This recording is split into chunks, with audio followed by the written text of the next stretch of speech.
Muito bem-vindas e muito bem-vindos a mais um evento do PNBE. Meu nome é Fábio Mortara, eu sou o segundo coordenador-geral do PNBE, Pensamento Nacional das Bases Empresariais.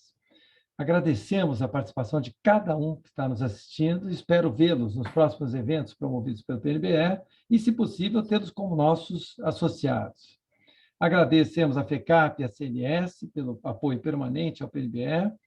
E como nem todos conhecem o PNBE, faço uma brevíssima apresentação. Nossa entidade foi criada por empresários no final da década de 80, com foco na construção de um Brasil melhor para todos, aperfeiçoamento da democracia e da conscientização da participação política de empresários e empreendedores. Buscávamos e buscamos formar empresários cidadãos com participação ativa na discussão e decisão de questões relevantes para o país e para a sociedade. Acreditamos que essas questões, nacionais ou locais, devem ser discutidas dentro do regime democrático, de forma transparente e ética. O PNB acredita que essas questões, acredita que a diversidade de ideias e de opiniões deve ser respeitada e trazida ao debate para enriquecer e legitimar. Nosso foco está concentrado na transformação do país que temos para o país que queremos, definido por 5 pilares. Queremos um Brasil socialmente justo, queremos um Brasil economicamente forte, queremos um Brasil ambientalmente sustentável, queremos um Brasil politicamente democrático e eticamente respeitável. Mudar a forma de pensar e agir do poder público com foco no interesse de todos os brasileiros, na redução das desigualdades e na defesa e fortalecimento da democracia é fundamental para atingirmos o Brasil que queremos. Muito obrigado a todas e a todos e vamos dar início aos trabalhos. Nós temos hoje uma honra muito grande de receber uma pessoa muito especial, que é Horácio Laffer Piva. Horácio é formado em Economia e pós-graduado em Administração de Empresas, participa dos conselhos de administração da Klabin, Cataratas S.A. e do Grupo Baumgart. Preside o conselho de Brain for Care, Inc.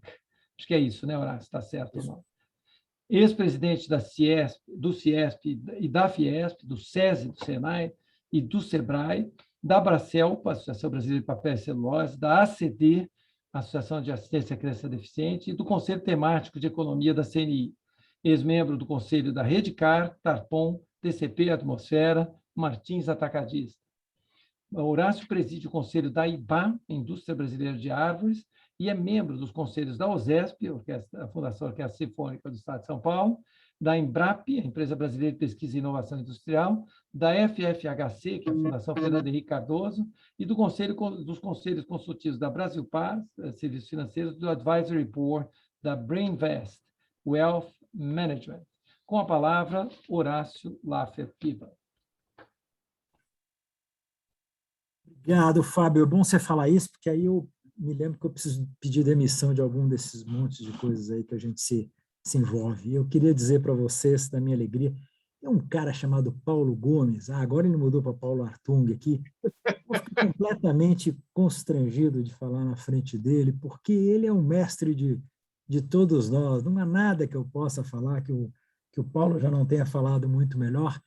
Mas, de qualquer maneira, eu queria dizer o seguinte, olha, acho que nós todos aqui somos um grupo de gente com resiliência, adaptabilidade e coragem, sabe? Que são 3 atributos importantes nesse mundão de Deus aqui que a gente está vivendo hoje. Eu agradeço muito o convite, tem uma série de pessoas muito clássicas aqui em volta, eu fico com vontade de falar de todos, olha aí na Wang aqui, outra guerreira, enfim, eu estou muito honrado. O PNBE, Fábio, Dilson, Mário, Humber, o PNBE tem um naco bastante bom e importante na minha memória. Em 97, quando eu comecei essa aventura da Fiesp, vocês me deram um aperto e tanto para enfrentar temas muito espinhosos. Vocês se lembram disso, todos se lembram disso, né? E eu não precisava exatamente dos votos do PNBE, com exceção de alguns membros que eram associados, mas eu precisava muitíssimo do apoio moral de um coletivo de pessoas sabidamente éticas e comprometidas. e, sem dúvida nenhuma, era o PNBE. Muitos daqueles temas, infelizmente, persistem até hoje, né?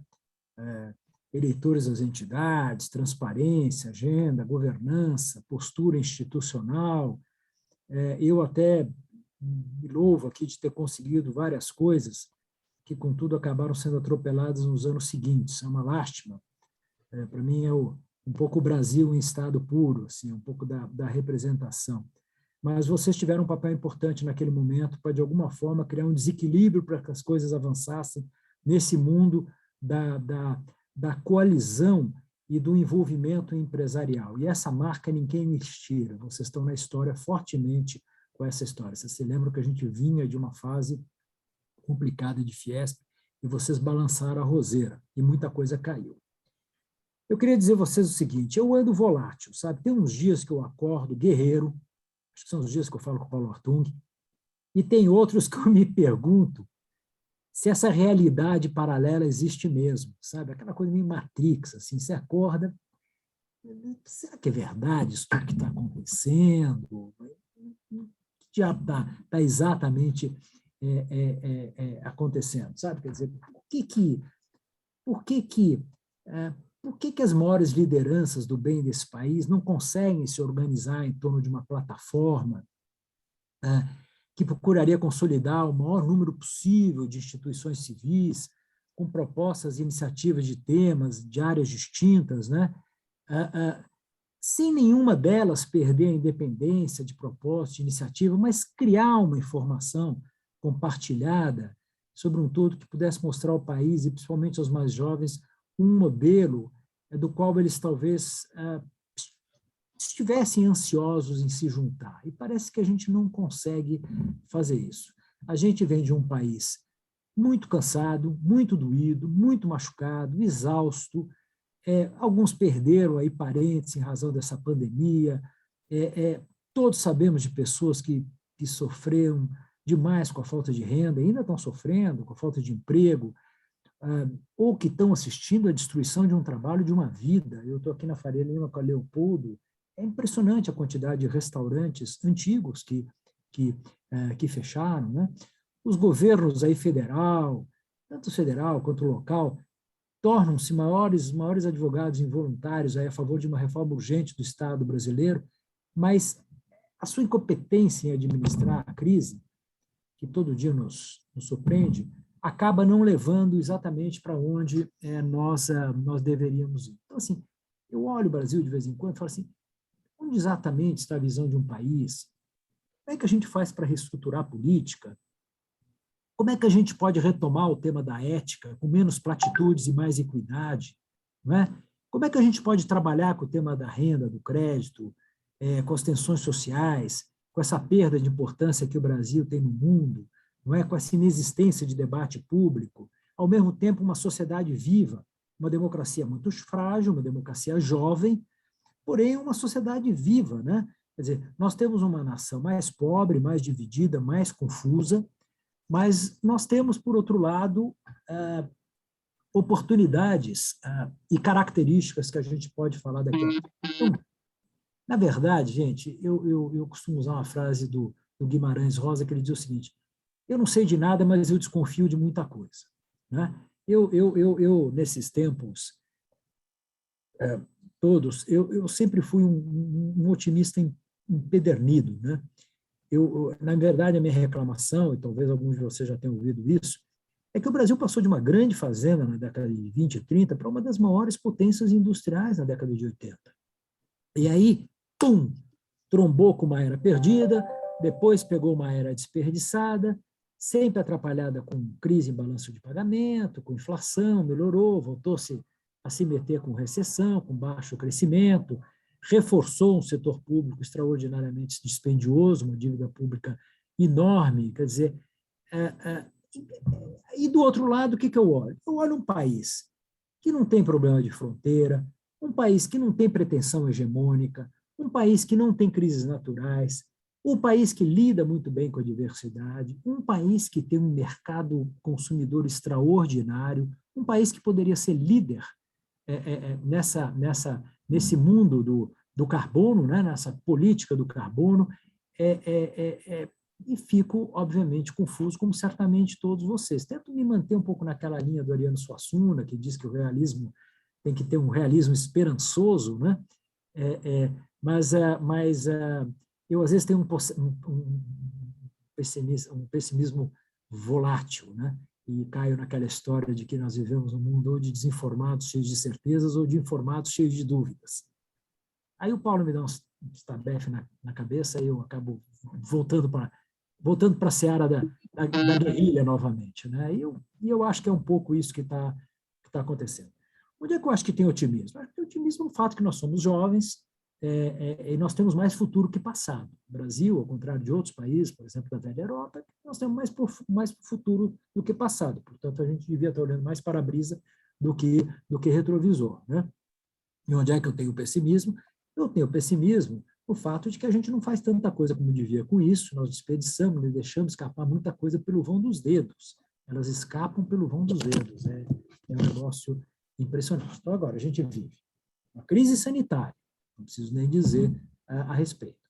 Uma crise econômica, com a dívida complicada, vai levar tempo para acertar essa questão fiscal nesse país. Não são as eleições de 22 que vão consertar esse país. Ele vai levar um bom tempo, né? Nós temos uma crise política, não preciso nem dizer para vocês, a percepção externa, a insegurança jurídica, um Congresso oportunista, não é? Cheio de pautas, cheio de jabutis, né? Com lideranças muito, digamos assim, da qual se deve discutir. Um Bolsonaro que substituiu o presidencialismo, como alguém já disse, de coalizão pelo de colisão, e colisão é conflito, então a gente vive lidando com conflito, tá bom, agora está pedindo ajuda para o Centrão, mas está tudo muito desandado, né? Um setor jurídico complicado, acho que a tensão é própria da democracia, mas não pode ser permanente, não deveria ser destrutiva entre os poderes. Nós temos uma crise social, via o desemprego, né? Muita comoção, muita violência, muita concentração de renda. Nós temos uma crise emocional, porque os efeitos todos desse ambiente tóxico, digamos assim, que a gente tem vivido, obviamente que eles estão chegando. Ou seja, a gente tem tido uma crise que tem sido muito severa, muito longa, muitas empresas, muitos empregos não estão sobrevivendo, temos queda de PIB, temos empobrecimento geral, e eu acho que o Brasil não vai ser mais o mesmo. Quer dizer, o Brasil vai ter que repensar como é que ele vai fazer para voltar a um crescimento com maior igualdade de oportunidade, mais ênfase na perspectiva de aumento de acesso para os cidadãos. E aí também tem um outro lado que eu às vezes tenho como positivo, que é o fato de que talvez essa seja uma oportunidade civilizatória para o Brasil. Quem sabe, no meio de tanta crise, a gente bote na cabeça fazer alguma coisa, a gente consiga ter uma política pública que cuide dos desassistidos, das empresas que podem sobreviver, mas precisam de ajuda, como é que a gente volta àquele círculo virtuoso que eu há anos falo, alguns de vocês já ouviram falar, que é mais produção, que gera mais emprego, que gera mais consumo, que gera mais investimento, que, por sua vez, gera novamente mais produção. Sair do círculo vicioso, né? Então, todas essas questões a gente precisa ver. E nelas, do ponto de vista econômico, tem tudo, né? Tem mercado de capital, tem lei geral de garantias, tem marco regulatório, tem saneamento, isso ainda está andando, infraestrutura, as reformas que precisam ser feitas, enfim, tem muita coisa para ser feita. Eu acho que no Brasil, o governo federal, depois de flertar aí com uma ruptura autoritária, acabou se acomodando num nível muito baixo de normalidade, sabe? Mas, ao mesmo tempo, com uma grande dificuldade de tomar decisões, custos muito altos para a sociedade, para a economia, para o meio ambiente. E a pergunta que eu faço, e eu acho que vocês têm uma grande responsabilidade, como o PNBE, assim como outros grupos, como é que a gente consegue,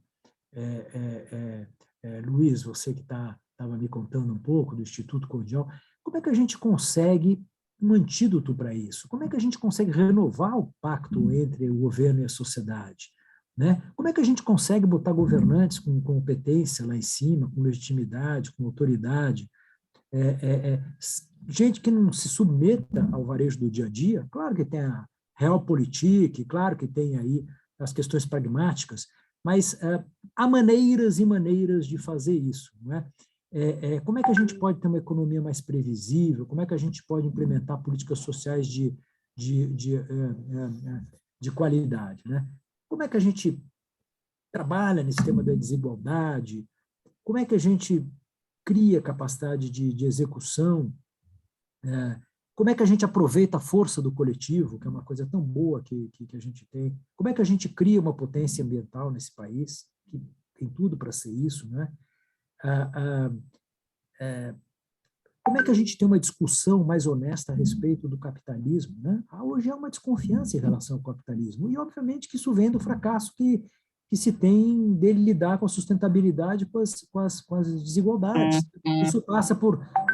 Isso passa pela, enfim, está no core da democracia, né? E democracia não é só eleição, como muitas vezes as pessoas confundem.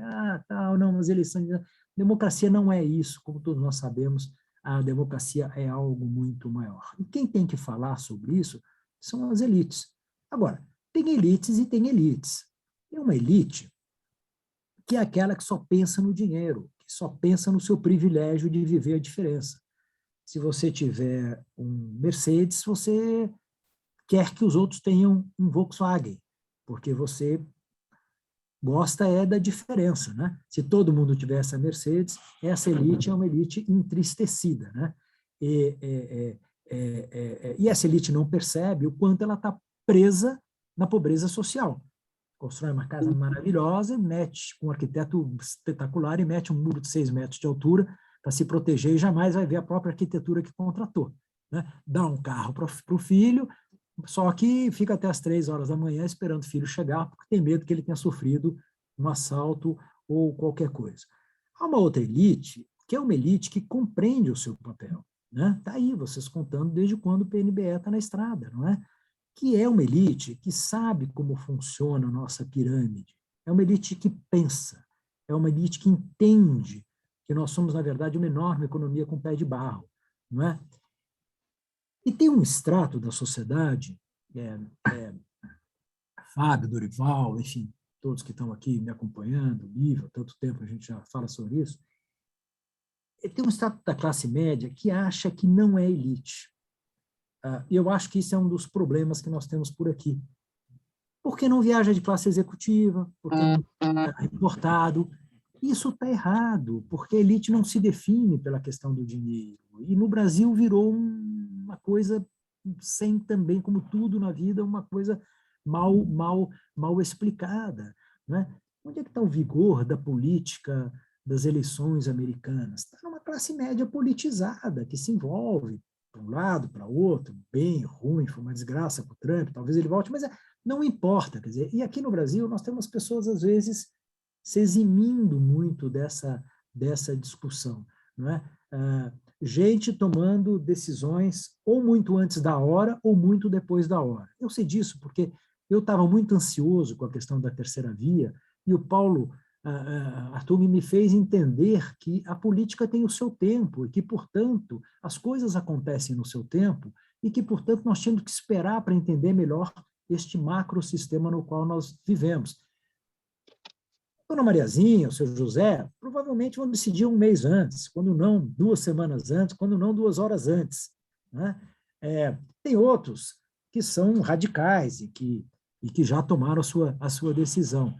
Mas tem um enorme contingente de gente que está em dúvida, mas, ao mesmo tempo, acha que não tem de participar do processo, as coisas são como são, e é dessa elite, é esta elite que eu acho que a gente tem que conquistar falando, conversando, participando aqui das lives, levando a mensagem, fazendo o que tiver que fazendo. Quer dizer, como é que a gente cria uma proposta? Quer dizer, claro que uma proposta nunca vai estar completa, porque é muito complexo mesmo, todos os fatores que contribuem para uma boa política.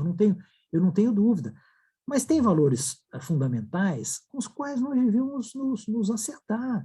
Soberania popular, separação dos poderes, igualdade perante a lei, Estado de Direito, Estado laico, interesse público, né? Quer dizer, quais são os princípios norteadores das políticas públicas, sustentabilidade, justiça, accountability, essas questões todas, né? Quais são as virtudes, né? A liderança moral, coragem, empatia, moderação, humildade, questões todas que estão aí todos os dias para nós. Vocês vejam, por exemplo, agora, nós estamos saindo de uma COP. A COP é assim, gente, a gente tem uma tese lá no IBA, por exemplo, de que o meio ambiente é o maior diferencial competitivo que o Brasil tem.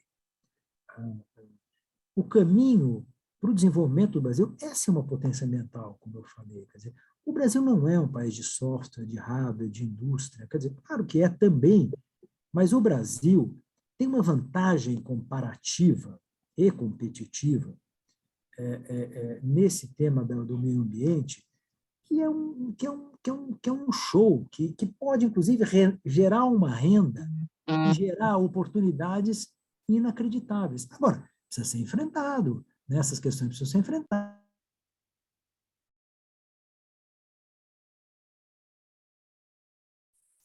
Horácio, seu som foi cortado, acho que mutou.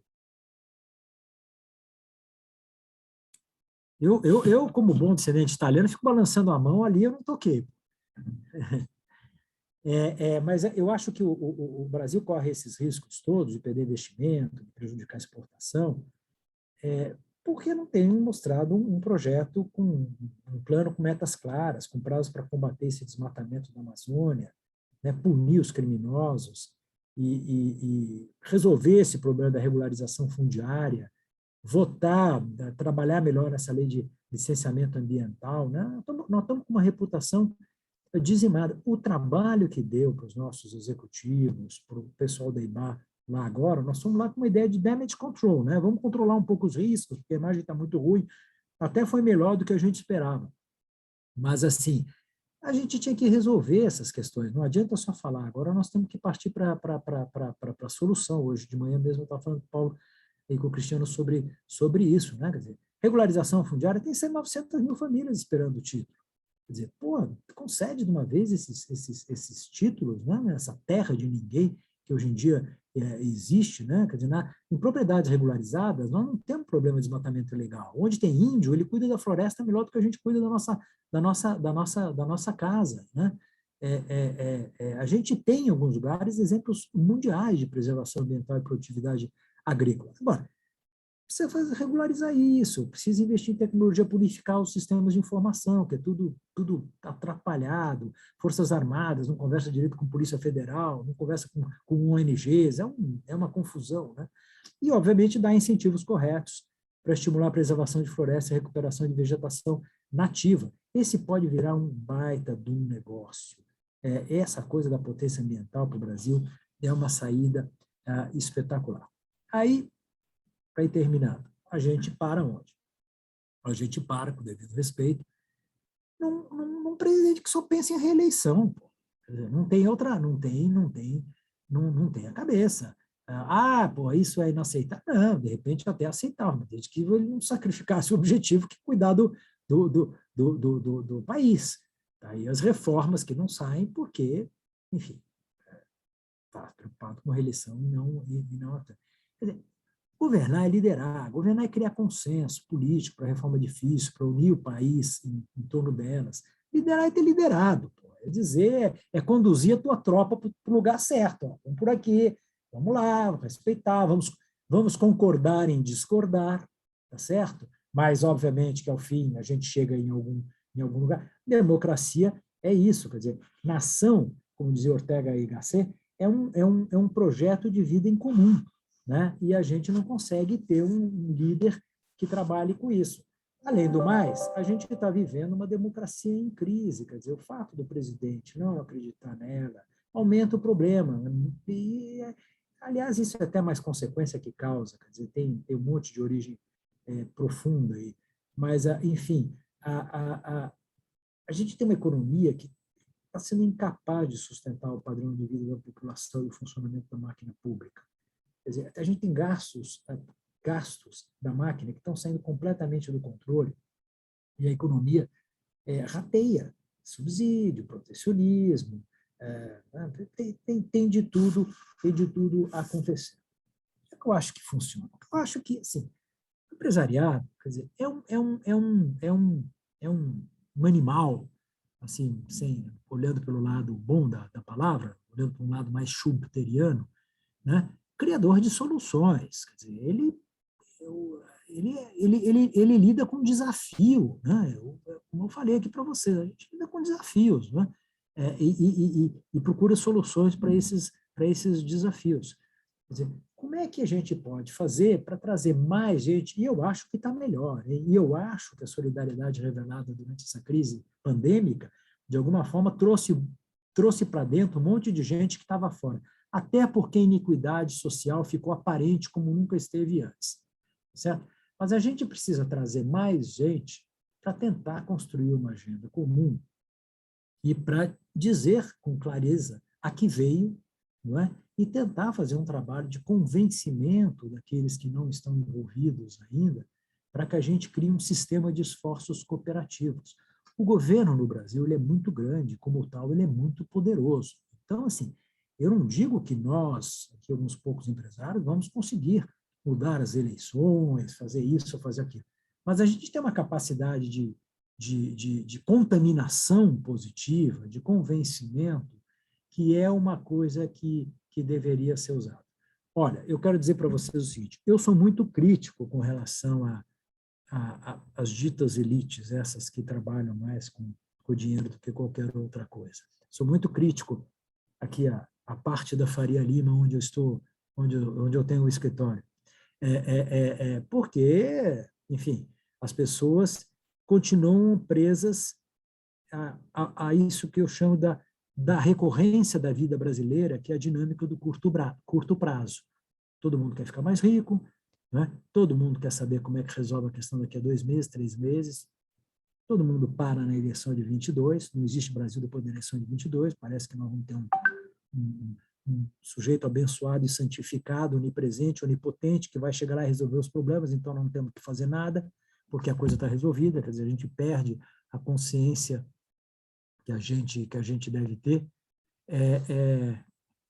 Então, assim, eu acho que o empresariado ainda tem uma parcela de culpa pelos seus interesses de curto prazo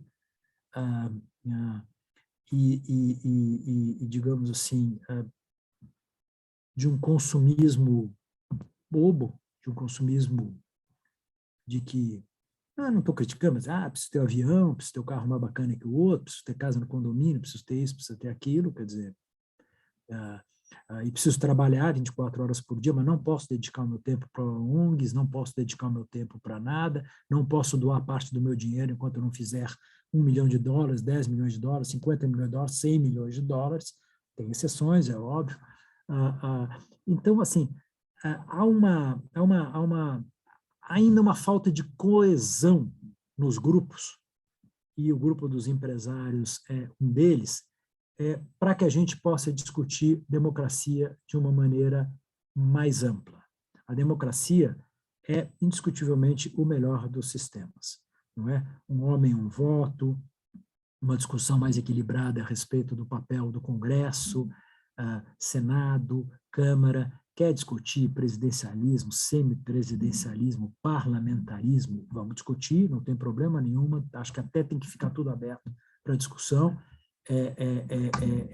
mas assim, com argumentos e com compromisso de que você chegue a algum lugar. O que não dá é um país como o Brasil ter tantos diagnósticos, não é? Ter algumas soluções interessantes e não conseguir fazer rigorosamente nada com elas. Precisa falar da educação, o nosso PISA, precisa falar em inovação, com a boca de jacaré aumentando em relação ao resto do mundo cada vez maior, porque a gente até tem ótimos cientistas que ou estão fora do país ou não conseguem implementar a sua inovação nos produtos, e uma série de outras questões. Então, assim, a minha visão, meus caros, é uma visão que sofre um pouco a volatilidade, mas ela é uma visão de exasperação. Eu até passei da fase da indignação para a exasperação. Eu fico exasperado de ver a dificuldade que se tem de desenhar um caminho minimamente consensado. Estou falando um pouco, talvez, fora de hora, né? Porque, como eu disse, como eu tenho aprendido com o Paulo, talvez essa conversa fosse melhor de acontecer em abril, em maio, onde a gente teria um pouco mais de clareza de programas e de políticos, né? E quem são os personagens com mais clareza, e daí eu poderia dizer se eu estou animado ou desanimado com a coalizão que está se fazendo. Mas, como vocês me chamaram agora, na hora errada, eu estou dizendo para vocês o que eu acho que não está funcionando e como eu acho que tende de funcionar. É complicado, tem eleições pela frente, como é que a gente vai fazer? A gente precisa de alguém que tenha carisma, que tenha capacidade de foco no positivo, que tenha capacidade de negociação política. Não é simples, não é uma equação simples, né? É uma eleição completamente diferente de 2018, enfim, não é simples, mas assim, o convite que eu faço para vocês, Fábio, Luiz, Dorival, Lívio, enfim, os clássicos aí, Mário, Humber, que está há tanto tempo nisso, assim, reforcem ainda mais o trabalho que vocês estão fazendo no PNB. Falem com mais pessoas, divulguem mais essas conversas, estruturem o que vocês tiraram dessas conversas, sintetizem as conclusões, distribuam isso de uma maneira ou outra. Né? Volto a dizer, criem um sistema de esforços cooperativos. Se cada um desses grupos, olha o Dilson Ferreira aqui, outro clássico que estou vendo, se cada um aqui puder, de alguma maneira, construir um pedaço dessa corrente, a coisa dá. Não adianta ficar só criticando também os empresários, porque, no fundo, eles são parte da solução e não parte do problema. São parte do problema, mas são parte da solução. A solução sairá também através deles, porque num país com 14 milhões de desempregados oficiais e muito mais não oficiais, é através desses empresários criando emprego na área de indústria, de comércio, de serviços, que vocês entendem muito bem, e nós vamos conseguir dar vazão e voltar para o círculo virtuoso. Então, assim, nós estamos fazendo um bom serviço aquém do que deveria, eu não tenho a menor dúvida. Tem uma oportunidade pela frente? Tem uma oportunidade. Precisa ter paciência e serenidade? Precisa ter. Vai levar tempo? Vai levar tempo. O primeiro degrau são certamente as eleições de 2022, tá certo? Mas junto com ela vem programa, junto com ela vem commitment, né? Compromisso, vem comprometimento, e quem sabe a gente pare de olhar para trás e comece a olhar para frente. Tá, não vamos resolver o país em 1 ano, em 2 anos, em 3 anos, depois de tudo que nós fizemos com ele, depois de tudo que esse governo fez com ele, inclusive. Vai ficar num passivo desse tamanho para ser resolvido. Vai fazer. Aconteceu, democracia, votamos, não sabia, fez, aconteceu, não importa, está aí, né? Está dado. O problema está dado. Agora cabe resolver isso. E nós não vamos resolver sozinhos aqui em 2 dúzias, em 3 dúzias, em 10 dúzias. Nós vamos resolver conseguindo contaminar positivamente um naco enorme da sociedade que tem ficado à parte. Então, assim, a conclusão da minha fala aqui para vocês, até entusiasmada, serenidade, paciência, mas vamos arregaçar a manga, gente, porque a gente tem que falar e falar. Trazer mais soldados aqui para esse exército. Tem muita gente ainda mal informada ou apenas encostada. O governo é grande e forte demais e a gente precisa fazer essa contraparte da maneira correta. Não estou pregando conflito, estou pregando diálogo. Como é que é o tempo aqui? Acho que é isso, né? Estamos muito bem. A Ana Horácio, Rita, Ana Rita, que eu já percebi que é quem manda mesmo nesse troço. na Todos verdade, vocês, exatamente. Você já né? percebeu bem. O Mário Ernesto é quem vai coordenar as perguntas, tem muitas já no chat. Mário.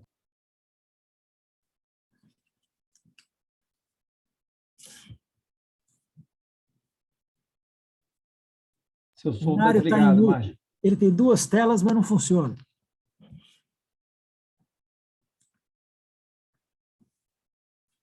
Aliás, tem alguma coisa que se disse mais nesses últimos 2 anos do que você está no mute? Nada, né? Eu acho. O- O Mário está com problemas aí. Não Eu acho sei que se sim. vai ter como abrir para ele. Eu acho que estava Ah, aberto. agora sumiu. Tenta agora, Mário. Não. Não, é o outro som que tem que abrir, Mário. Aquele que está, acho que é do seu celular. Teve alguma coisa. Gilson, quer dar uma palavrinha rápida com o Horácio, aproveitar? Grande Deus. Está lá em Pernambuco. Fátima, de Lisboa, está nos assistindo. Olha que honra. Não, sem dúvida, agradecer a Uhum. brilhante palestra. O foco realmente são os grandes problemas nossos, Horácio, e a sua visão clara da necessidade de uma ação, principalmente através das representações, das associações de classe, e nós, como os representantes de empresários e de empresas, naturalmente, temos uma responsabilidade e uma oportunidade muito grande. Mas muito obrigado por estar com a gente aqui hoje. Eu que agradeço. Obrigado, obrigado, Gilson. Mário, você consegue? Agora Som? deu som? Voltou o som? Voltou. Muito bom. Horácio, a primeira pergunta que eu queria fazer, eu mesmo, não deveria, né? Mas me parece que os empresários brasileiros estão basicamente preocupados com questões econômicas. Mesmo quando eles saem do seu assunto particular, eles buscam discutir a economia do país. E nós achamos que o grande problema do Brasil é uma inadequada estrutura política. E temos defendido uma reforma política. Eu queria ouvir você sobre a importância da reforma política. Nós temos um sistema desfuncional no qual, como não há um acordo social, os juízes puxam dinheiro para eles, os desembargadores, os promotores, os deputados, etc. Cada um quer o seu naco e o coletivo não anda. Isso depende muito da gente fazer uma reforma política em que nós tenhamos uma representação melhor. Mário, eu acho que você tem toda a razão. Eu já fui mais crente de que a reforma política era a mãe das reformas, mas acabei aprendendo um pouco que eles estão todos umbilicalmente ligados, as reformas, sabe? Porque se você também não faz uma reforma administrativa, você tem um custo de Estado caríssimo que, na verdade, faz com que o político use a seu favor para a manutenção dessa estrutura que ele tem. Assim como a questão da reforma administrativa cria conflitos entre os vários entes da federação e os estados, principalmente, que acabam afetando muito, digamos assim, o que deveria ser a pureza de uma política como tal. Mas eu acho que você tem toda a razão no seu incômodo com a questão política. Nós estamos ainda muito longe daquilo que deveria ser, e todas as propostas que foram feitas, com raras exceções, tem dado com os burros na água. Nós estamos tentando agora fazer uma, enfim, criar partidos onde você possa, de fato, acreditar que exista conteúdo programático e fidelidade partidária, né? Porque, na verdade, você acabou criando aí um circo, né? Uma enorme quantidade de partidos que não servem para muitas coisas, a não ser, muitas vezes, para gerar oportunidades de poder e recursos, enfim, que, na verdade, saem do bolso de todos nós. está havendo um esforço para que você possa, de alguma maneira, diminuir o número de partidos e, com isso, criar mais racionalidade entre eles. O problema, Mário, é que quem vota as mudanças são aqueles que lá estão, né? E aí, obviamente, que você tem toda a resistência contra. Eu sou partidário, tanto para a reforma política como para a reforma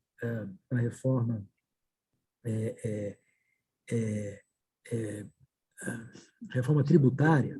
Eu sou partidário de que você fizesse isso dando um tempo, sabe? Que você criasse uma carência. Eu sou partidário de que, em vez da gente discutir, e isso é aquela famosa história de que um finge que engana e outro finge que acredita, que você vai mudar tudo a partir de uma canetada, de um voto lá no Congresso e tal, que você dissesse o seguinte: olha, em 4 anos isso vai acontecer. Para o próximo presidente não vai haver reeleição. Nós vamos rever o peso, discussão longa, né? Mas vamos rever o peso dos estados no Congresso. Nós vamos discutir qual é, de fato, as vantagens e as desvantagens dos vários sistemas de governo, ou nós vamos discutir com mais profundidade a questão do voto distrital, misto, puro, não importa qual é. E quando isso tudo vai ser implementado? Daqui a 4 anos, daqui a 6 anos, daqui a 3 anos, assim, de tal maneira que você criasse uma forma disso não ser uma ameaça para aqueles que lá estão, inclusive para dar tempo deles se adequarem às novas medidas.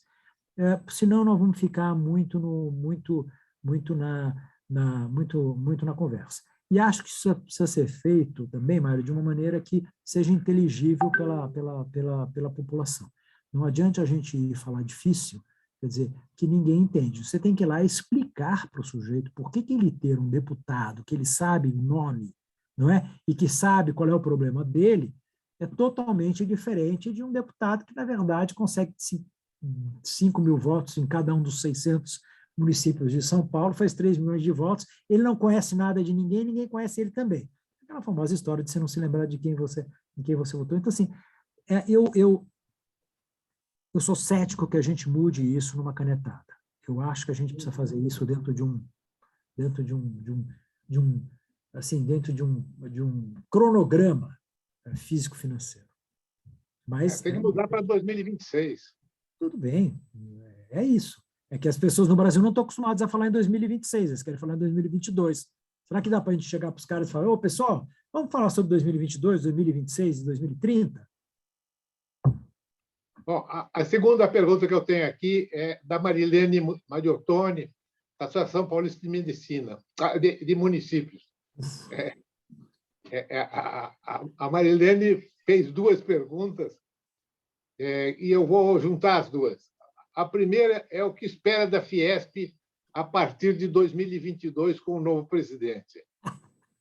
E a segunda pergunta dela é política, não é sobre a Fiesp, mas é sobre o Brasil. Acha que a terceira via será possível sem afastar o Bolsonaro? Se afastar do Bolsonaro? Não, sem afastar. Sem afastar o Bolsonaro? Tá.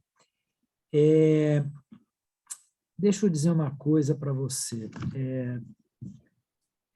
Enfim, dentro dessa minha linha de realismo esperançoso, eu espero sim que a Fiesp melhore, sempre melhore a partir de 2022. Eu acho que as entidades têm tido esse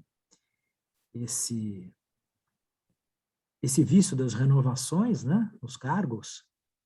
Eu acho isso muito ruim. Eu acho isso ruim, você deixa de atrair gente boa, você não renova o pensamento. Eu acho isso muito negativo. O Josué, que será o novo presidente, é um empresário competente, enfim, é alguém que, digamos assim, conhece muito bem a temperatura o sentido de urgência, eu diria até mais, Mário, o sentido de urgência da economia real. Quer dizer, ele sabe bastante bem o que é que está acontecendo, o quanto uma má decisão pode criar de problema. Então, eu tenho a impressão de que ele deve dar mais foco e mais velocidade para a Fiesp. Fiesp é uma entidade que tem uma marca muito importante, né? representando uma indústria que está cada vez que está cada vez mais perdendo espaço em relação aos seus congêneres no mundo, né? Quer dizer, como é que faz para essa indústria absorver tecnologias emergentes nessa revolução da indústria 4.0? Como é que faz para você trabalhar a potencialização da inovação por meio de atividade de pesquisa e desenvolvimento, os institutos de ciência e tecnologia, enfim, como é que você fomenta a modernização do parque industrial através de instrumentos horizontais e com limite temporal? Não adianta dizer que nós vamos fazer navio, a gente não sabe fazer navio. Não adianta que a gente dizer que nós vamos fazer chip, nós não temos escala para fazer chip. Né? Quer dizer, o que nós vamos poder fazer bem?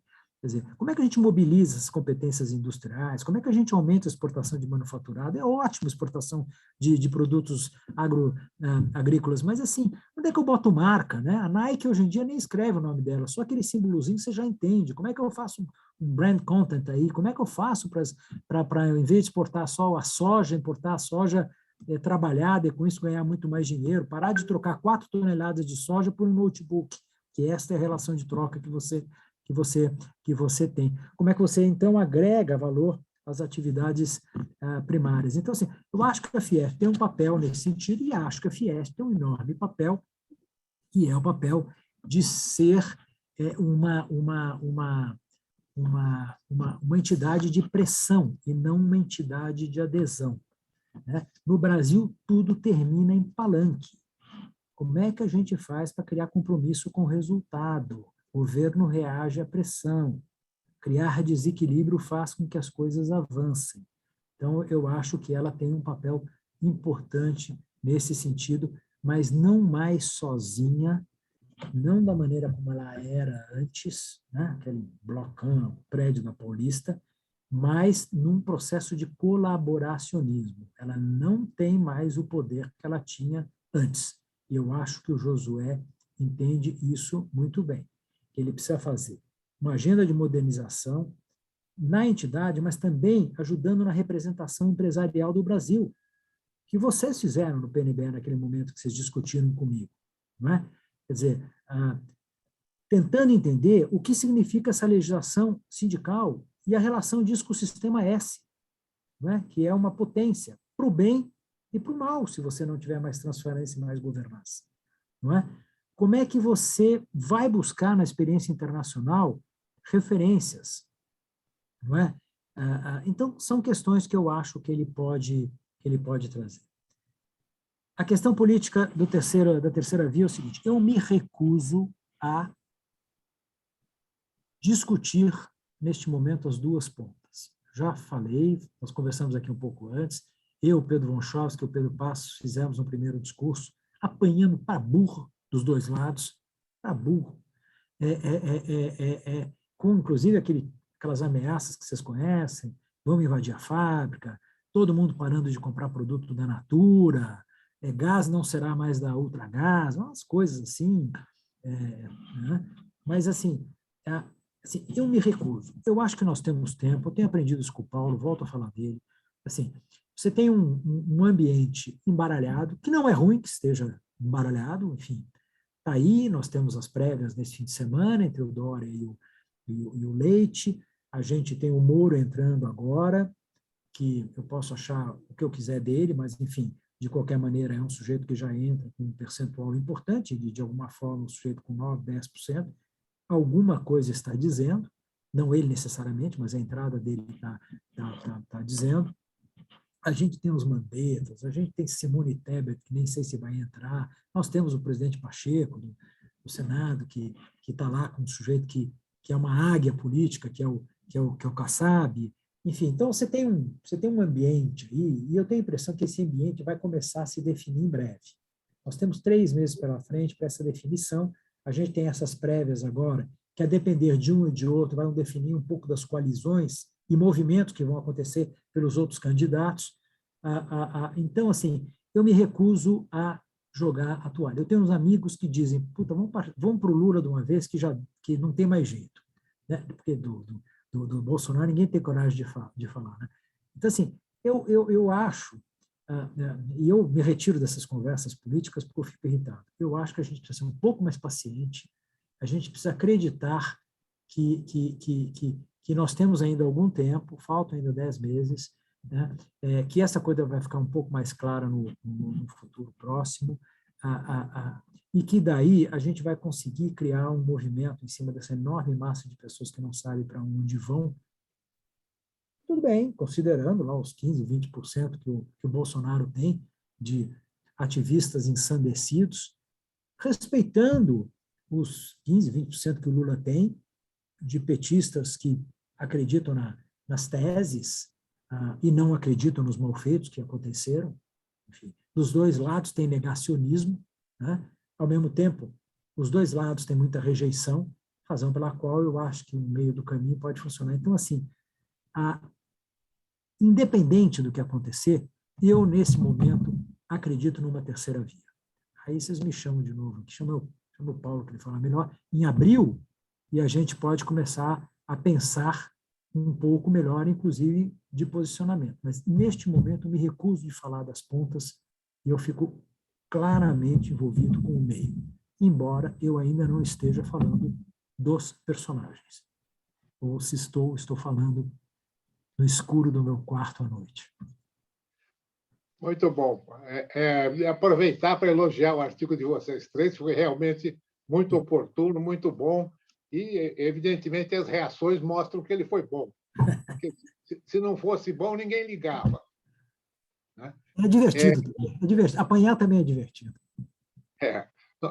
Nós temos uma pergunta aqui do Wander Soares, que pergunta se a industrialização a desindustrialização é uma verdade ou não é tanto assim? Eu acho que não é tanto assim, porque a indústria ainda é a criadora de melhores empregos. Acho que a indústria hoje em dia precisa ser entendida dentro de um outro escopo. A indústria hoje em dia precisa ser entendida dentro do escopo de uma indústria ampliada, de uma indústria estendida, de uma indústria que vai do marketing ao pós-vendas, de uma indústria que mistura atividade fabril à área de serviços. Não é mais um engenheiro que fica lá apertando coisa na linha de montagem, mas é um engenheiro com hard e com soft skills, é um engenheiro multitask, é um engenheiro que compreende a dimensão inteira da companhia. Eu pego aqui na Klabin uma caixa de papel, boto um RFID nela, ela sai da minha produção me dando os dados, ela entra na transportadora, os dados começam a ser da transportadora, ou seja, a partir dali é o setor de serviços, entrega na Ambev, volta a ser industrial, vai para a transportadora de novo, volta a ser de serviços, entra no Pão de Açúcar, vira comercial, não é? E tem um software da área de serviços que, na verdade, ao colocar este produto na minha geladeira com RFID, te avisa quando o produto está acabando e já te oferece fazer uma compra online que volta para o setor de tecnologia e serviços. Quer dizer, é um bicho completamente diferente. Se você não tiver serviços, o comércio e a indústria, não vai sair nada. Então, assim, eu acho que tem eu acho que tem uma indústria que precisa se repensar e que tem muito papel. Agora, não é mais aquela política industrial antiga que a gente tinha antigamente, onde a gente definia quem eram os vencedores e quem eram os perdedores, dava um subsídio, o cara era amigo do rei, você tinha lá as chaves da gaveta da coisa.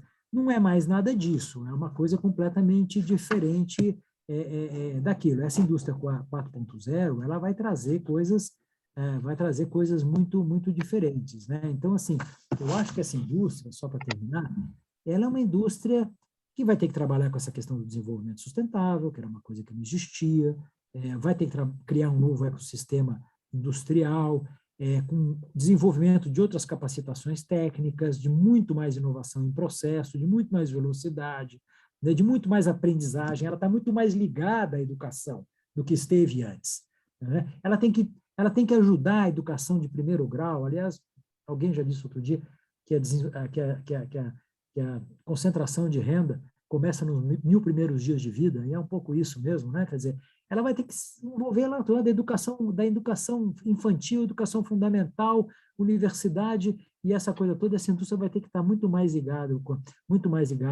a isso, muito mais apoio ao empreendedorismo. Antigamente, a gente fazia um produto, eu escondia de todo mundo. Hoje em dia eu faço junto com a Suzano. E para muitas das soluções, eu faço um pitch aqui, falo, pessoal, preciso resolver o problema de formiga no eucalipto. Parece 30 pequenas empresas aqui, startups, eu escolho as 2 que vão fazer, dou dinheiro para elas, elas viram minhas parceiras, é um grau de colaboracionismo completamente diferente daquele que a gente tinha antes. Então, eu acho que existe muito espaço, mas é uma indústria diferente dessa que a gente tenha tido, que a gente tem tido. Eu vou juntar 2 perguntas aqui, uma do Ivan Binhardi e outra do Manuel Manteigas de Oliveira. Horácio, sempre eu tive como um exemplo de capitalista consciente, e suas palavras confirmam mais uma vez o que eu penso. Obrigado. Que sua voz amplifique e se faça ouvir por muitos empresários para que possamos contribuir com consistência para um Brasil menos desigual. Nossa, Mário, não é minha.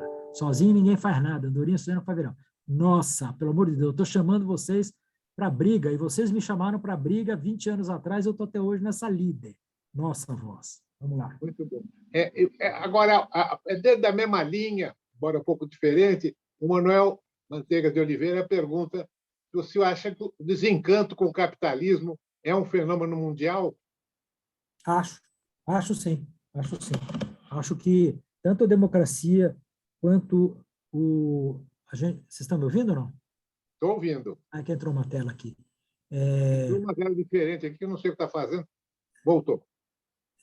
Eu acho sim, eu acho que a gente está passando por um momento de crise. Tem algumas coisas boas acontecendo, por exemplo, uma coisa que a gente não falou aqui, mas que é interessante que está acontecendo nas empresas, é a história do ESG.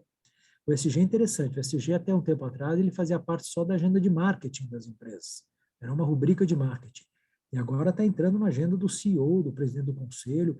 Eu nunca vi tantas notícias sobre ESG nos jornais como nos últimos meses, né? Então eu acho que está virando mainstream, acho que isso é uma coisa importante. O ESG, por trabalhar com meio ambiente, trabalhar com o social e trabalhar com a governança, ele pode ajudar muito a você recolocar um pouco as coisas no trilho. Mas eu acho, porque o capitalismo, e muitas vezes, essa é uma conversa de chopp, né, na sexta-feira, não é uma conversa para a gente ter aqui, né? Mas o capitalismo, de alguma maneira,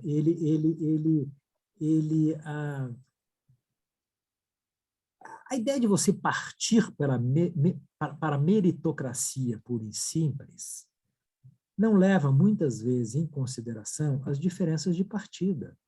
Então, a meritocracia se torna uma palavra bonitinha e vã e vazia, não é? Obviamente que você criou uma situação onde o processo é o processo de acumulação de renda. E não é possível que você continue, por exemplo, no Brasil, com, sei lá, não me lembro o último número, mas com 40 e tantos % da renda na mão de 1% das pessoas, enfim, as estatísticas estão todas aí disponíveis. Quer dizer, você não consome o teu terceiro carro, você não consome o 8º ar-condicionado, você não consome, quer dizer, tem um dinheiro empossado que o capitalismo tem levado a acontecer, a ocorrer, que eu acho muito, muito negativo. Então, é a mais do que compreensível que as pessoas comecem a fazer o julgamento, principalmente em países como o nosso, onde o sujeito, a oportunidade do cara é pífia, é nada, onde você tem gente passando fome aqui do outro lado da rua, e você sai com o seu automóvel, a maioria das pessoas com ele blindado. Não tem nada contra blindado, mas eu nunca tive carro blindado, me sinto mal, mas assim, não é possível um negócio desse, sabe, gente? Assim, pô, a história da empatia, né? Quer dizer, a gente tem que ser empático, a gente tem que ter capacidade de se colocar no lugar do outro. Quer dizer, eu estou pensando no lugar do outro, sento lá e falo, pô, meu filho não tem o que comer, eu estou aqui passando fome, frio, essa coisa toda, e esse sistema está deixando esse cara mais rico. Olha o tamanho do prédio Itaú aqui do lado, porra, olha eu com a minha barraquinha de catar papel aqui, tá? Então, assim, acho que em todo lugar do mundo você tem sim uma crise, você tem os homeless, as pessoas sem moradia, nos Estados Unidos que tem uma renda per capita alta, né? Tem alguma coisa errada, não é? Com o sistema de saúde ruim, quer dizer, tem alguma coisa errada e a gente precisa repensar isso numa base muito mais sólida. que não passa apenas pela taxação dos ricos, mas passa por uma criação de uma base mais inteligente de arrecadação via impostos e distribuição desses impostos. Enquanto você tiver, por exemplo, falando de Brasil, com o custo que você tem hoje para sustentar a máquina pública, não é? Obviamente que você está fazendo a pior da distribuição e parte dessa elite está exatamente no funcionalismo público. Eu não quero generalizar, mas nós todos sabemos o custo de um judiciário, por exemplo, qual é o custo de um congresso. Então, assim, acho que é absolutamente compreensível que isso esteja em choque. E aí a gente entra de novo no tema de talvez esta ser uma oportunidade civilizatória. Talvez seja uma oportunidade civilizatória que a gente tenha aí. Pegar este incômodo que acontece em muita gente e transformar isso em mais do que apenas um piquete do sindicato do ABC, não é? Que faça que realmente você tenha uma mobilização muito maior que venha deles, que venha de uma classe média e que venha também de nós, empresários conscientes, né? E graças a Deus alimentados, que possamos dizer, pessoal, não dá para continuar vivendo assim. Simplesmente não tem nenhum sentido viver assim. Então, eu acho que, e essa história toda acaba carregando de chofrão a história da democracia. Isso basta ver quantos governos de direita e de direita radical estão acontecendo no mundo.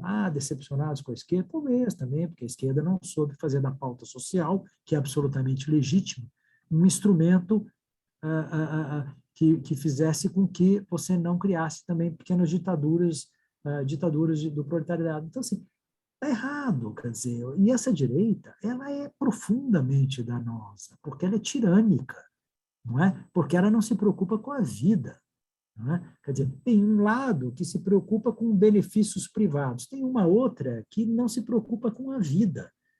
Então, assim, essas coisas estão em xeque como nunca tiveram. Os meios de informação, hoje em dia, criam muito fake news, é um problema, às vezes análises simplistas, mas eles criam uma possibilidade de construção de opinião e de informação que nós nunca tivemos antes. Antigamente, os caras tomavam lá uma decisão e você não ficava nem sabendo do que está acontecendo.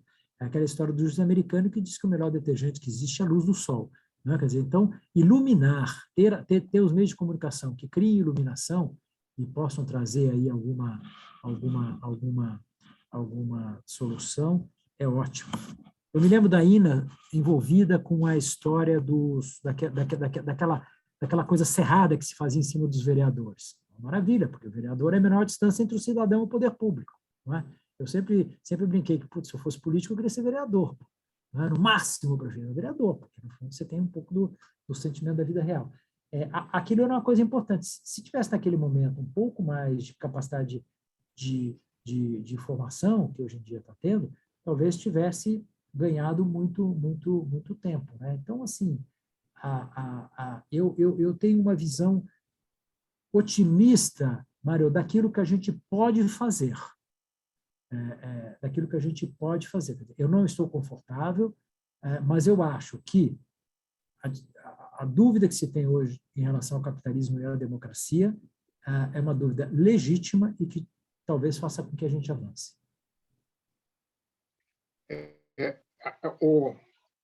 Tem uma pergunta aqui do Fábio Mortara, que depois de você responder, eu pediria que o Paulo Hartung comentasse.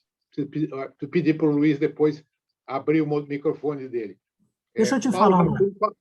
Paulo Hartung falou aqui. Eu só queria te perguntar uma coisa, porque tem algumas perguntas. Tá certo. Então, aqui você está seguindo a do chat, né? Porque eu estou vendo uma da Fátima, do Ricardo. Tá bom, ok. Vamos em frente. Paulo Hartung falou aqui no PNBE que seria necessário um governo de reconstrução em 2022. Concorda? Sou louco de não concordar com o Paulo. Seria burrice, seria presunção. Tá certo? Já passa para ele. Você está brincando? Você se lembra do Luciano Huck, que falava que ele era o... Como é que era o nome? Aquele anãozinho do Guerra nas Estrelas, que era o sábio da não sei o quê. Tinha um nome. Como é que era o nome daquilo, Paulo? Era o Romione, sei lá o que ele era. É o Paulo Hartung. ele é isso aí, ele fica com a varinha mágica aqui nas coisas. Eu concordo totalmente. Eu acho que o próximo governo é um governo de transição. Deixa o Paulo falar. E eu acho que o candidato tem que se colocar como tal. Paulo, consegue entrar ou não? Está mudo. Luiz, Pronto, agora. Abriu? Abriu? Abriu. Primeiro, parabéns ao PNBE por mais esse evento. Eu queria saudar o Fábio, saudando a todos e todas, e parabenizar o Horácio, né, que fica me elogiando aí, mas é um cracaço, né, e está fazendo uma exposição aí da melhor qualidade. Eu vou agradecer assim, uma parte do Horácio e ficar à disposição do PNBE lá para abril, para a gente conversar mais. Né? E vamos deixar o Horácio falando aí, que eu acho que está sendo uma oportunidade boa para todos nós. Não, fala dessa história da Volta para o Horácio. Não, fala dessa coisa da transição que é importante, Paulo. Não, assim, eu já falei nesse espaço, eu acredito que o bom governo para 2022, pensando no futuro do Brasil, seria um governo de transição. Né? Eu acho que o processo de reeleição ele não deu certo no Brasil, né? E nós precisamos que o próximo governo tenha capacidade de agir nas várias frentes que o país está em processo de desorganização. Se o próximo líder sentar na cadeira, né, e estiver pensando numa reeleição, ele não consegue endereçar os grandes enfrentamentos, os grandes desafios que nós temos e os problemas que estão se acumulando. O Horácio trabalhou isso muito bem nesses últimos tempos no país. Então, assim, eu acho que fortalecer um movimento do centro expandido é, de certa forma, pautar essa ideia de um governo de transição onde o candidato já de antemão se compromete de não disputar uma reeleição. Eu acho que isso facilita. Mais à frente, nós podemos discutir algumas ideias básicas que precisam nortear essa retomada de caminho do país. Mas aí nós vamos ter tempo. Horácio, fica com você a bola. Estou fechando Paulo. Meu microfone aqui. Não devia, mas, de qualquer maneira, no primeiro dia que assumiu um novo candidato, digamos assim, do Centro Democrático, o cara vai ter tanta oposição do lado Bolsonaro, do lado Lula, que se ele ainda tiver comprometido com uma reeleição, não vai ter jeito. Quer dizer, o próximo, se vier aí um candidato do Centro Democrático, da Terceira Via, seja lá o nome que quiser chamar, vai ter que ser quase um governo de enfrentamento, com todas as dificuldades que terá, obviamente. Ele vai ter que lidar bem com as forças que ele tem, com as oposições que ele tem, mas ficará muito mais fácil se ele entrar com uma missão que tenha piso e teto, que tenha começo, meio e fim. A próxima pergunta é da Fátima Raimondi, nossa companheira que estava lá em Portugal. Como vamos avançar e nos tornar competitivos na indústria 4.0 sem mão de obra qualificada e como podemos investir, focar e contribuir com a educação no Brasil? Você concorda que o setor empresarial deve colaborar mais em melhorar a infraestrutura de educação básica no Brasil? Não deveria ser prioridade essa ajuda? Deveria totalmente, Fátima. Fátima está bem no centro da minha tela aqui, assim, se dividir os quadradinhos, está bem nela, eu sabia que vinha bomba. Ela está olhando bem aqui para mim, tá na cara. Mas eu acho, você tem toda a razão. Fátima, se eu virasse o meu computador agora aqui para a mesa, você ia ver uma coluna, que eu estava dividindo as minhas pastas, que trata só sobre esse assunto de educação. Eu estou envolvido com um movimento que se chama-se Movimento Empresarial pela Inovação, onde 400 CEOs discutem esse tema da inovação, que é uma coisa que é feita, sem imprensa, sem mídia, sem nada, mas muito bem sucedida, e a gente estabeleceu algumas torres, né? E uma das torres, uma torre de indicadores, no mundo inteiro para você fazer comparação, outra a relação com institutos de pesquisa. Você sabe que empresários e academia era como água e óleo, não se misturavam, né? E agora estão pelo menos conversando muito mais. E uma delas, talvez a mais importante, é a da educação. Como eu falei para você antes, nós estamos muito convencidos de que com este nível educacional que a gente tem, com esse nível de formação que a gente tem, nós não vamos conseguir embarcar na indústria 4.0. Não vamos. Terão algumas empresas bem-sucedidas, está tudo certo, mas é como está acontecendo agora na economia. Você tem uma meia dúzia que está muito bem, um monte de gente que está muito mal.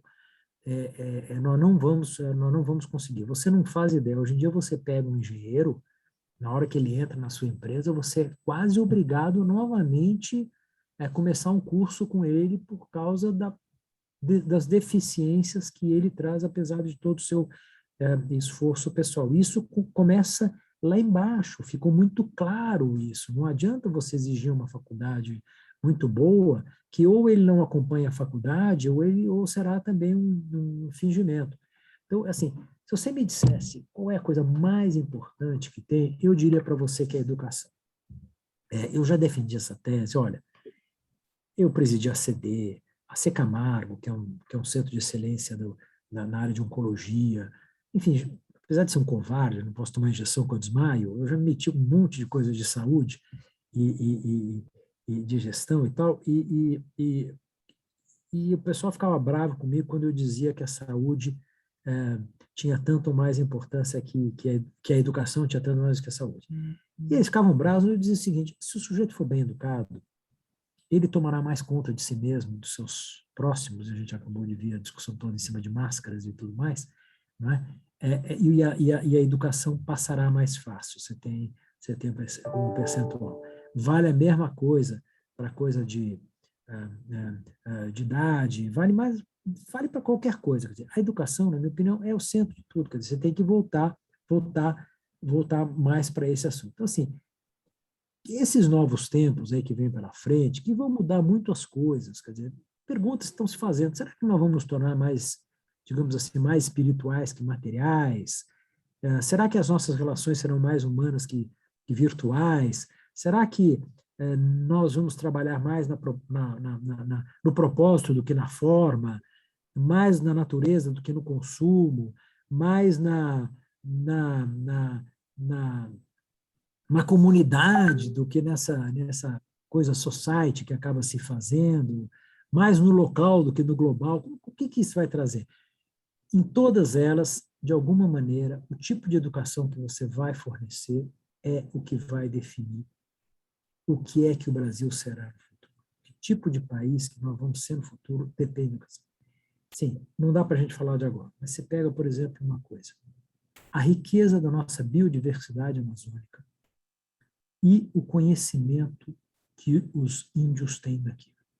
Quer discutir se o índio tem muita terra, não vou entrar nessa discussão agora. Agora, em todos os lugares onde você vai procurar a floresta mais conservada, você vai achar nos locais onde os índios ainda, de alguma maneira, ocupam, porque faz parte da natureza deles, eles entendem perfeitamente bem o que a natureza tem a lhes dar, compreendem perfeitamente bem que nós estamos tirando da natureza mais do que ela consegue, né? E eles estão lá cuidando do pedacinho deles, enquanto a gente está cuidando mal do nosso. Esses caras têm tanta coisa para ensinar, certo? Esses caras têm tanta coisa para ensinar e a gente despreza isso.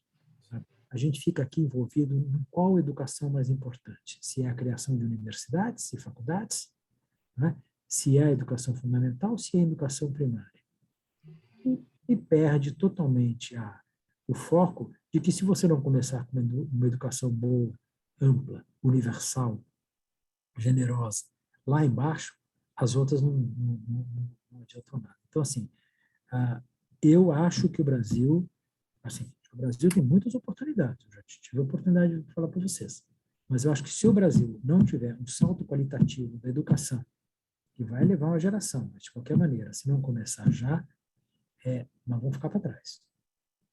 O Brasil não será essa linha de frente dos países que pode ser no futuro. Não tem a menor condição. Até porque as coisas estão acontecendo com muita velocidade e ou essa geração nova consegue captar tudo isso que está acontecendo, ou nós vamos ficar para trás. Não tenho a menor dúvida disso. Eu me lembro do seguinte, só para falar rapidamente. Meu pai, que era uma figura muito, muito interessante, meu pai tinha 2 telas de computador na frente dele, só que ele não tinha habilidade motora para mexer com o mouse. Então, ele ficava sentadinho assim, olhando Bloomberg, notícia vindo, e quando ele queria alguma coisa, Márcia, que era a secretária dele, vem aqui, aperta esse botão aqui, porque quando ele mexia no mouse, tudo atrapalhava. Eu mexo relativamente bem no computador, mas eu tenho absoluta consciência que tem uma sinapse aqui, que isso passa pelos meus neurônios, eles já estão acostumados, mas eles dizem para onde ir. A minha filha tem uma extensão do próprio braço que faz com que tudo isso aconteça. Acho que nunca leu um manual na vida, né? Porque vai lá, aperta os botões e descobre. Essa gente, esse mundo, digamos assim, é um mundo que demanda esse tipo de gente. É gente que com muita rapidez consegue entender o que está acontecendo e que já está, de alguma forma, treinada, setada para essa velocidade, para essa informação. Se não estiver bem educado, esquece, não vai acontecer. Eu colocaria educação como o primeiro item de um governo. Mas o primeiro, antes da reforma política, Fábio e Mário, me desculpem. Antes, educação já tem hoje um percentual razoável de investimento, só que muito mal feito, os diretores de escola são péssimos, o que você faz errado, dá computador para todo mundo. Para quê, pô? Não tem internet, o cara não tem energia, não sabe apertar o botão, quer dizer, as soluções são assim, né? Então, assim, a primeira coisa que eu faria é o seguinte, nós vamos fazer um choque de educação, também de curto, médio e longo prazo. É solução. Obrigado, Fábio. Muito bom. Eu acredito na educação também. Putz, por favor. Ela é a base de tudo. Bom, tem uma pergunta aqui do Ricardo Amoroso. Sabemos que a redução da desigualdade e pobreza é um desafio crucial, planetário e absolutamente urgente no Brasil de hoje, como você mencionou. Quais os pilares fundamentais para abordar esse desafio da redução da desigualdade na campanha de 2022? Os pilares fundamentais para abordar esse desafio a partir da campanha de 22. Eu acho que a gente precisa fazer um programa. Eu acho honestamente que a reforma tributária é um caminho muito importante, complicado, mas importante. Eu acho que nós precisamos ter políticas públicas e políticas sociais que parem em pé. Vocês vejam a discussão agora em cima desse auxílio que está sendo dado. Foi desmontado um programa que era bem sucedido, que foi criado lá atrás pela professora Ruth Cardoso, e que tem vindo veio muito bem, e agora desmontou-se tudo para fazer um outro que, na verdade, não se sustenta. Então, assim, eu acho que a reforma tributária ela é muito importante, mas eu acho que é muito importante, Ricardo, que a gente coloque o dedo na ferida, né? Aqui em todo lugar. Eu acho que essa questão da pobreza ela tem que ser enfrentada de uma outra maneira. Ela é complicada? Ela é complicada. Quando você pensa no mundo, quando você pensa nas drogas, no que significa hoje o narcotráfico, e o quanto isso influencia alguns governos, né? Quando você pensa nas ditaduras africanas, em outros lugares, da Turquia agora, enfim, você percebe também como isso tudo foi criado, na verdade, pelo interesse de poucos, né? Contra muitos. Mas, assim, o mundo precisa dar um freio de arrumação. E é por isso que eu insisto que essa pandemia toda deveria, de alguma maneira, provocar um outro grau de discussão. Deveria ser a ONU, mas a ONU, coitada, ela não consegue avançar, não consegue fazer nada. Ela tem aquele próprio grupo que, na verdade, impede as coisas, né? Vê-se aí China, Estados Unidos, com relação ao tema do meio ambiente.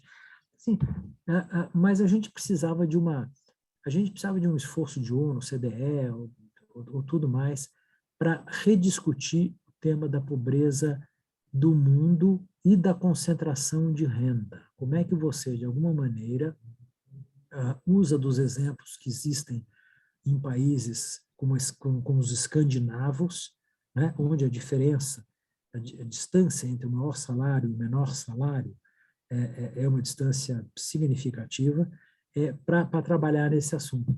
Mas, volto a dizer, não adianta uma política que seja uma política de tirar apenas do sujeito, porque aí vão encontrar outra solução, vão mandar para o paraíso fiscal, vão inventar certa história, pô.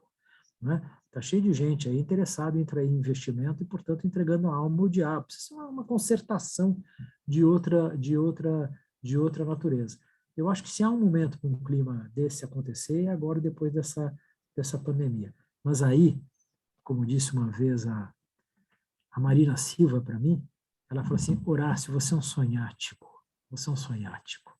Pois é, ministro. Se você não sonhar um pouco, também as coisas não andam e tal. Tem que... Assim, eu reconheço as utopias, mas eu acho que se a gente não coloca a utopia na nossa mesa, a gente nunca vai chegar em lugar nenhum.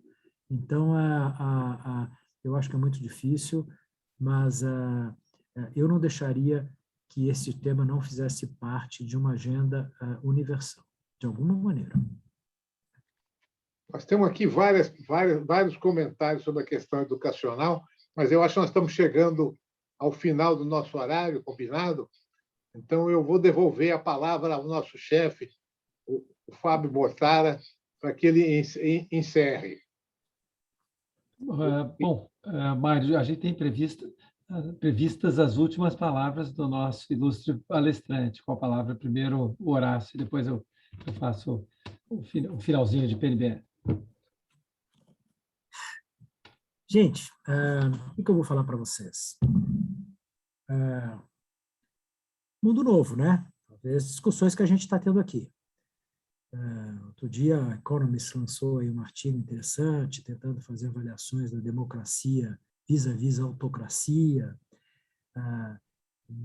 enfim, desse momento de pandemia versus endemia, que estarão muito presentes na nossa vida. Provavelmente a gente terá de conviver com isso nos próximos anos, ao mesmo tempo que você tem um mundo onde se cria uma vacina em um ano, que é um fenômeno de ciência, você terá endemias persistentes, você tem inflações, que a inflação, que é um tema que preocupa o mundo inteiro, tem toda uma discussão em cima do futuro do trabalho, que é uma coisa importante de se considerar, porque isso muda, inclusive, a maneira como as pessoas vão viver as suas vidas, se elas estão adequadas, não é só para viver em casa, não, mas é viver o ócio, não é? Todo o tema de regulação, todo o tema de finanças, né? A gente está tentando entender, a nossa geração tem um pouco de dificuldade de entender, eu tenho, esse mundo das criptomoedas, né, dos bitcoins, o que isso exatamente vai fazer? Como é que os bancos centrais vão regular isso?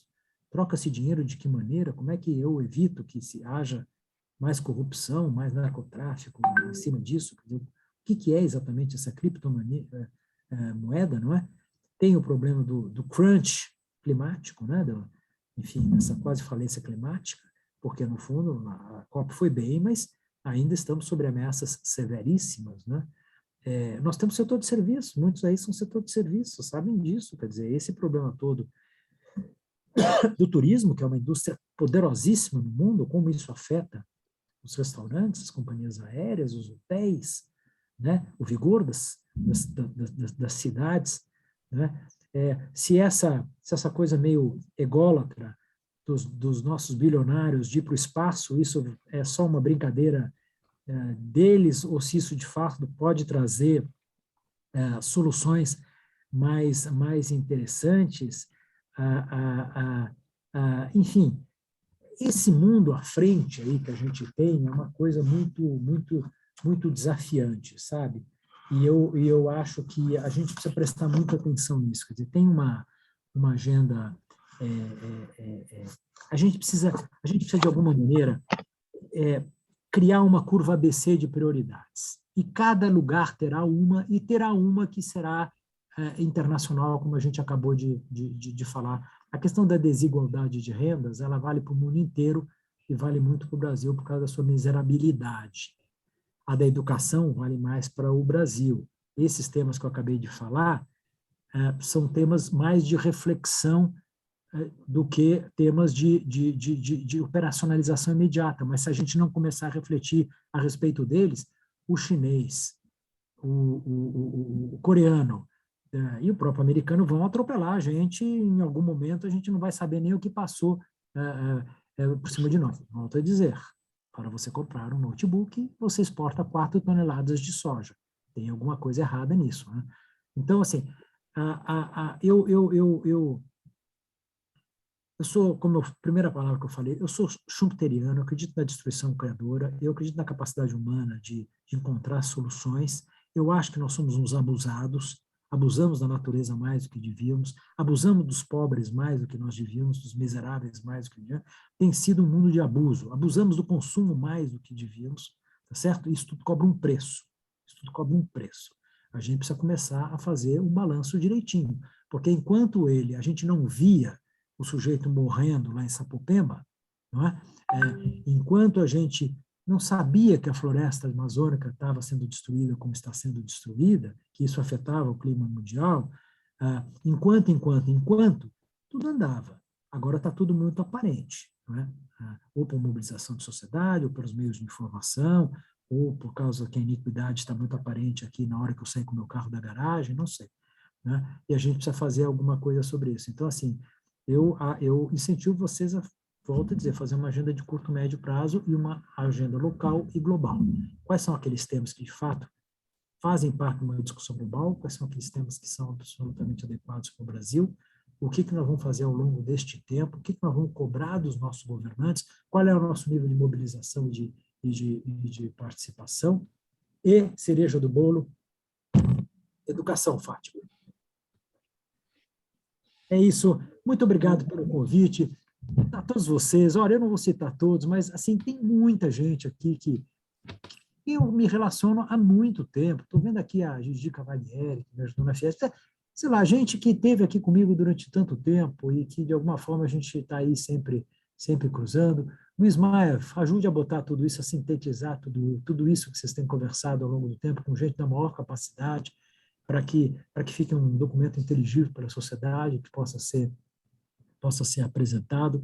E eu quero dizer a vocês o seguinte, eu me sinto num ambiente de muito afeto com vocês, tá? Eu não estou aqui fazendo uma palestra para, sei lá, pra associação comercial, com todo o respeito aqui ao Giosa, ou para os secundaristas de não sei de onde, quer dizer, eu estou proseando com gente que eu considero meus pares, não de atividade, mas principalmente de espírito, de ética, de compromisso, tá?